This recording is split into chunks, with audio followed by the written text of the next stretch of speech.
சின்ன மருமகள்ல அடுத்த நடக்க போகுதுன்னு வாங்க பார்க்கலாம். குழந்தைய காணான்னு அப்பத்தா கேள்விப்பட்ட உடனே ராஜாங்க வீட்டுக்கு கிளம்ப ஆரம்பிச்சிடுறாங்க. ராஜாங்க வீட்டுக்கு அப்பத்தா வரவுமே ராஜாங்க மோகனாவும் பதறி வந்து ஆத்தா ஆத்தா அப்படின்னு சொல்லி ராஜாங்க கண் கலங்க. என்னையா ராசாங்கம், உன்னைய நம்பி தானே அந்த குழந்தைய உன்கிட்ட ஒப்படைச்சிட்டு போனு, இப்படி விட்டுட்டே அப்படின்னு சொல்லி அப்பத்தா கேட்கவும் இங்க ராஜாங்கவால எந்த பதிலும் சொல்ல முடியல. மோகனா அழுதுகிட்டே நிக்கிறாங்க. அப்பத்தா விறு விறுன்னு சாமி ரூமுக்குள்ள வந்து பெரியமந்த என்னையா நாங்க செஞ்சோம், ஏயா இப்படி எங்க குடும்பத்தை போட்டு பாடா படுத்துற, குடும்பத்துல நிம்மதி இல்லாம ஆக்கிட்டீங்க. ஒரு சின்ன உசுர் இந்த வீட்டுக்கு வந்து முழுசா 2 நாள் கூட ஆகல, அதுக்குள்ள இப்படி எங்களை சோதிக்கிறியா ஐயா? எப்படியாவது எங்க வீட்டு வாரிசை கண்டுபிடிச்சு குடியா. நாங்க உனக்கு என்னையா குறை வச்சோம்? என்ன குறைனாலும் சொல்லிடுறியா? நாங்க வந்து குடும்பத்தோட செய்யறோம். நல்லா இருந்த குடும்பம் சிரிச்சு கலகலப்பா இந்த வீட்டு மருமகளோட நல்லா இருந்த குடும்பத்தை இப்படி அக்கு சுக்கா ஆக்கி இந்த வீட்டை சேர்ந்தவளும் வீட்டை விட்டு போயும் குழந்தைய ஒரு பக்கம்னு சொல்லி இந்த குடும்பத்தோடைய நிம்மதி இப்படி நிலகுலைஞ்சு போயிருச்சேயா, ஏயா இப்படி பண்ற அப்படின்னு சொல்லிட்டு என் அப்பத்தா சாமி ரூமுக்குள்ள வந்து பெரிய மந்தியை போட்டு கேள்வி மேல் கேள்வி கேட்க, அப்பதான் சும்மா இருந்த கருப்பு பார்த்தா கருப்புக்கு சாமி வந்துருது.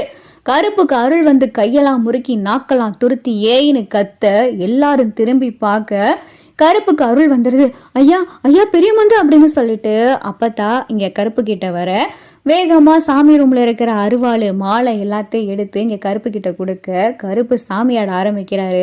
ஐயா பெரிய மந்த சொல்லியா, ஏயா அப்படி இந்த குடும்பத்தோடைய நிம்மதியை கெடுக்கிற, நல்லா இருந்த குடும்பையா, என் மகன் ஜெயிலுக்கு போய் இந்த வீட்டு மருமக உங்க உறவே வேணான்னு சொல்லி அத்து விட்டு போய் என் பேரனும் பேத்தியும் ஆளுக்கு ஒரு மூலையில இருக்கு, 2 குழந்தைகளும் ஆளுக்கு ஒரு பக்கம் கிடக்க, இப்ப இந்த வீட்டும் வாரிசு காணாம போய் ஏயா எதுக்கியா இப்படி படுத்துற அப்படின்னு சொல்லி அப்பத்தா பெரிய மந்திட்ட கேட்கவும் அப்பதான் கருப்பு சாமியாடி இந்த வீட்டுல சதி நடந்துகிட்டு இருக்கு, அது கூடிய சீக்கிரமா எல்லாருக்கும் தெரியும் அப்படின்னு சொல்லி கருப்பு சாமியாடி சொல்ல அப்பதான் ஈஸ்வரி மனசுக்குள்ள நினைக்குது, ஐயோ நம்ம எதுவும் சிக்கிக்கிருவோமோ, ஆனா நம்ம சிக்கிற அளவுக்கு அந்த அளவுக்கு நம்ம செஞ்ச விஷயம் யாருக்கும் தெரியாதே அப்படின்னு சொல்லி இங்க ஈஸ்வரி மனசுக்குள்ள நினைச்சுக்கிட்டு இருக்க.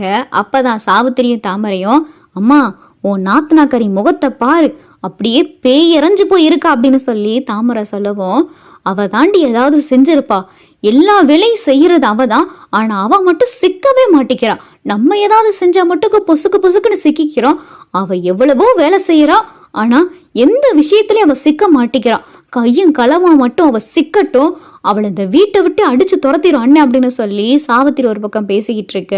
ஏன் எல்லைக்கு போ, எண்ணி 24 மணி நேரத்துக்குள்ள உன் குழந்தை உன் கைக்கு கிடைக்கும் அப்படின்னு சொல்லி கருப்பு சொல்லவும் இங்க சேது கையெடுத்து கும்பிட்டுக்கிட்டு இருக்காரு.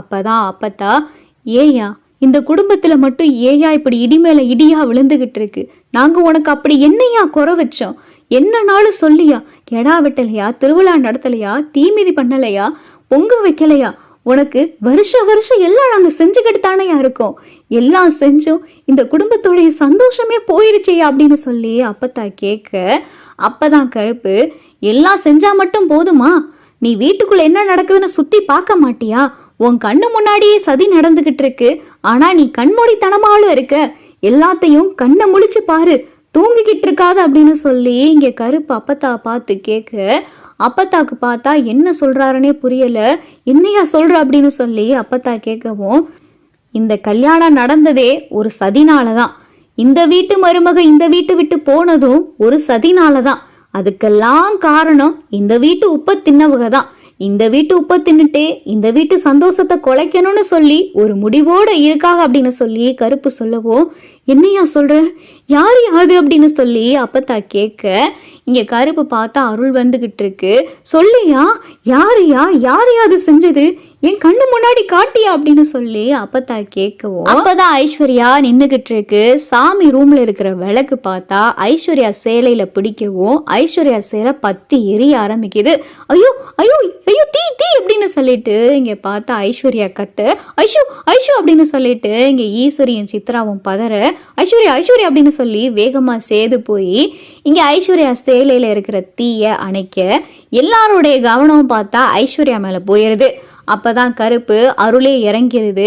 ஐயா கருப்பு ஏதோ பெரிய மந்த சொல்ல வந்தாரு, அதுக்குள்ள ஐஸ்வர்யா சேலையில தீப்பத்தி அப்படின்னு சொல்லி அப்பத்தா சொல்லவும் இல்லம்மாச்சி எனக்கு அருள் இறங்கிருச்சு, இன்னொரு தடவை பார்த்துக்கலாம் அப்படின்னு சொல்லிட்டு இங்கே கருப்பும் பார்த்தா செவனேன்னு போயிடுறாரு.